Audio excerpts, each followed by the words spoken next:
Elles sont interdites par la loi et se font sanctionner pénalement. Nonobstant ces mesures, les violences sexuelles s'accroissent et les victimes souvent estiment que les auteurs ne sont pas punis à hauteur de souhait. Avocats sans frontières Canada réunit des acteurs nationaux et internationaux autour de la question. Badiangara, le cri de cœur d'une région qui interpelle chaque Malien. Depuis un bon moment, l'insécurité galopante sème la psychose. Agir, c'est tout ce que demande la population aux autorités de la transition.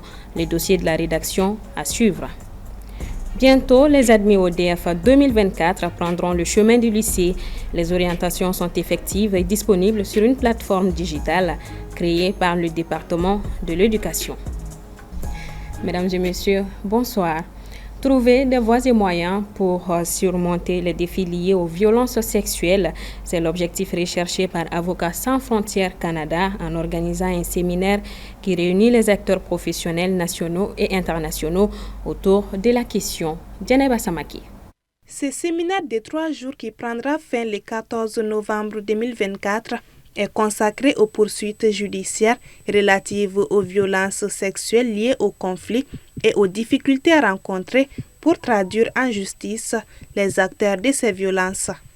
Les objectifs, c'est d'avoir à travers des experts maliens et maliennes et des experts internationaux, présents ou à distance, d'échanger d'abord sur les obstacles aux poursuites judiciaires des violences sexuelles liées au conflit, comment aussi faire de la prévention et de l'information aux victimes, mais aussi comment améliorer les poursuites au Mali et éventuellement pointer les trous dans la législation malienne qui permettent la poursuite de ces violences. Organisé par Avocats sans frontières Canada, ce cadre se veut également un moyen d'accompagnement des victimes de ces violences dans la recherche de leurs droits. Au regard de la complexité et de ces violences, les réponses judiciaires demeurent insuffisantes. En effet, l'absence de poursuite des enquêtes et la non-tenue de procès représentent les obstacles persistants aux droits des victimes. Alors malheureusement, il n'y a pas de statistiques ou de chiffres formels concernant le nombre de victimes ou le nombre d'auteurs ou la nature des auteurs des violences sexuelles liées au conflit au Mali. Pour la bonne raison, c'est qu'il est très difficile d'enquêter. En dépit de la recrudescence et des conséquences causées par ces phénomènes, peu d'actions judiciaires par rapport aux plaintes des victimes aboutissent. Raison pour laquelle, durant ces 3 jours, acteurs et professionnels vont conjuguer leurs efforts pour trouver les voies et moyens à contourner les obstacles et rechercher ensemble des solutions idoines pour renforcer la justice et offrir enfin aux victimes leurs droits.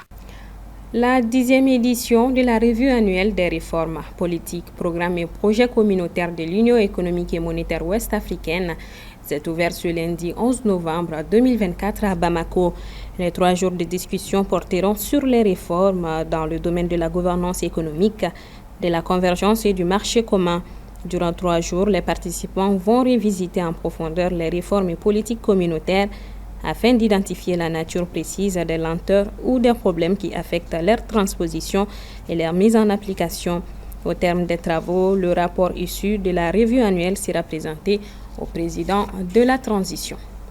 L'insécurité grandissante dans la région de Badiangara devient de plus en plus préoccupante. Les communautés locales qui vivent dans la peur constante des attaques appellent à une intervention militaire renforcée pour protéger la population et mettre fin aux activités des groupes terroristes qui sévissent dans la région. Paul Yapinguessan. Au centre du pays, la situation sécuritaire ne cesse de se dégrader, ravivant ainsi les inquiétudes des populations. Les récentes attaques survenues dans le village de Dignunyolo, situé dans la commune de Ségué, cercle de Bankas, ont provoqué un vif émoi au sein des populations. Aujourd'hui, beaucoup de zones du pays sont sous blocus djihadiste. Cette situation impacte négativement la vie des populations de ces villages qui sont confrontés à un problème de ravitaillement en vivres et en denrées de première nécessité. Au-delà des blocus imposés ça et là, des analystes sécuritaires estiment que Bandiagara, Bankas et Koro sont devenus des foyers de l'insécurité grandissante. L'occasion fut saisie par les chefs de village et de quartier lors de la 3e édition de la Journée nationale de la légitimité traditionnelle célébrée hier lundi 11 novembre de discuter du contexte de crise sécuritaire persistante dans les régions. Ils lancent tous un appel aux autorités de transition afin de venir en aide aux populations qui sont confrontées à des déplacements massifs dus à l'insécurité. aka jija ka sorasu blakana kana deme do amma an segara mo bi wula dugu bela kana bangara dongo don mo de bi wula tele bi kira aka jija ka sorasu blakana ambanga kumana ma nyine aka kansigi anga bangara du kunaya bangara kira région ye anganga yere ka kansoro. L'appel que j'ai à lancer à nos autorités, c'est de nous aider à retrouver notre terroir dans la paix. Je dis paix, booster, n'est-ce pas, ces éléments du mal qui ont fait déplacer des villages entiers, rayer certaines zones de la carte. On souhaite que prochainement les autorités vont nous aider à faire revenir ces populations déplacées. Le Parti de la Convergence pour le développement du Mali, CODEM, le Mouvement patriotique pour l'unité et la sauvegarde du cercle de Bankas et d'autres leaders politiques dont Yassa Manké, Moussa Mara ont exprimé ce week-end leur solidarité aux populations des régions de Bandiagara et Ségou, plus particulièrement dans les cercles de Bankas et Kemassina. Dans un vif élan de solidarité et de patriotisme, ils ont tous déploré et condamné la situation sécuritaire dans la région de Bandiagara. Ils ont lancé un appel aux autorités de la transition à déployer des efforts significatifs pour sécuriser la région de Bandiagara ainsi qu'à renforcer la protection sur ce axe stratégique devenu un point critique. L'orientation des admis au DF 2024 est effective depuis hier lundi 11 novembre. Elle intervient une semaine après la rentrée scolaire et une plateforme digitale est créée pour faciliter l'accès aux élèves. Soumaïla Fani. Cette année, ils sont environ 134 000 candidats admis au DF session de mai 2024. À l'issue des travaux des orientations publiées hier lundi 11 novembre, ils sont 133 606 à bénéficier d'une orientation entre les établissements publics et privés à travers l'ensemble du territoire. Cette année, on a 91 634 élèves qui ont été orientés au lycée et 41 972 qui ont été orientés dans les écoles professionnelles, c'est-à-dire BT au CAP. Pour les lycées, les privés, c'est 62 046 élèves. Et puis, bon, les publics, c'est 29 594. Ça, c'est pour le lycée. Maintenant, au professionnel, on a 34 557 au professionnel et 7 415 pour le public professionnel.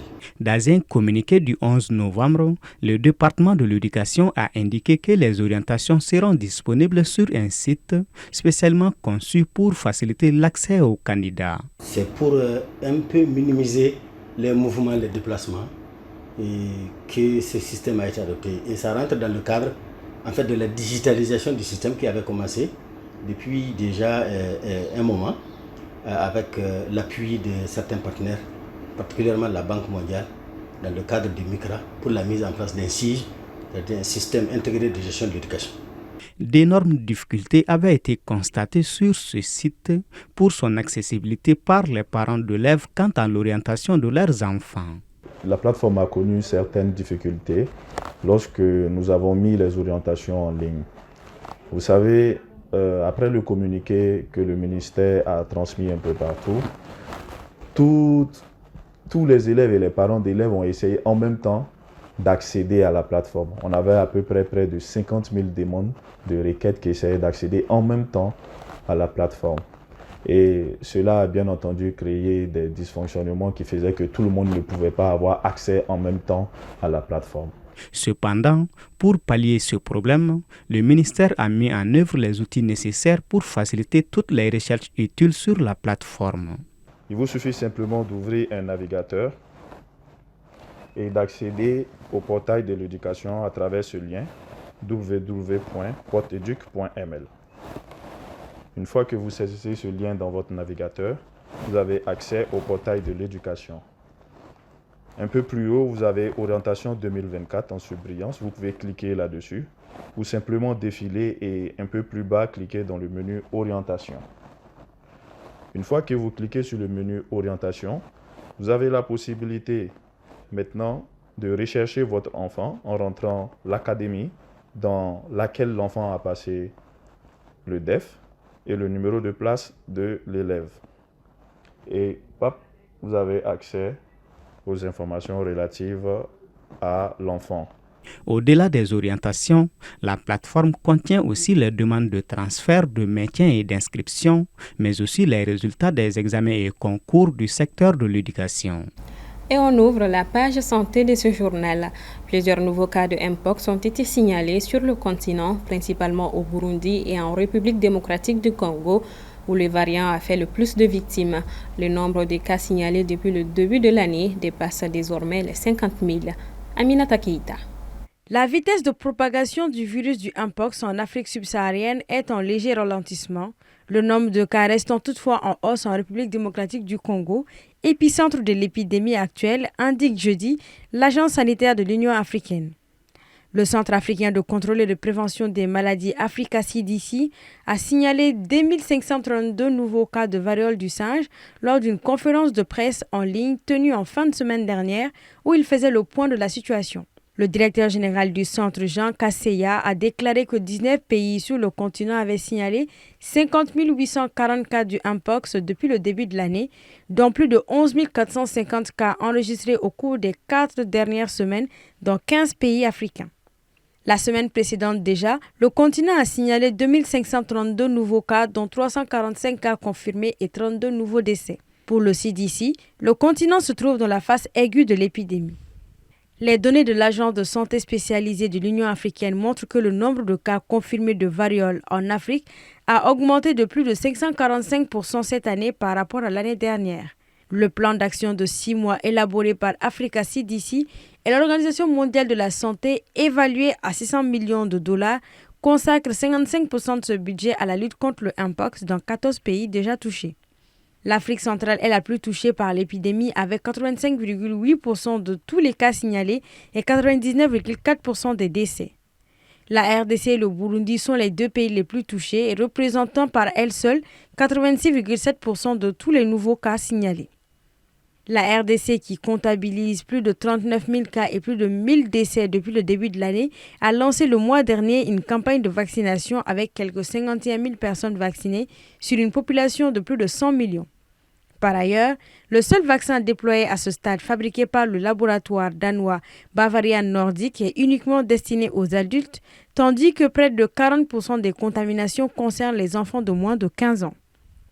D'autres pays comme la République centrafricaine, le Rwanda et l'Ouganda ont reçu 900 000 vaccins alloués par les agences sanitaires internationales.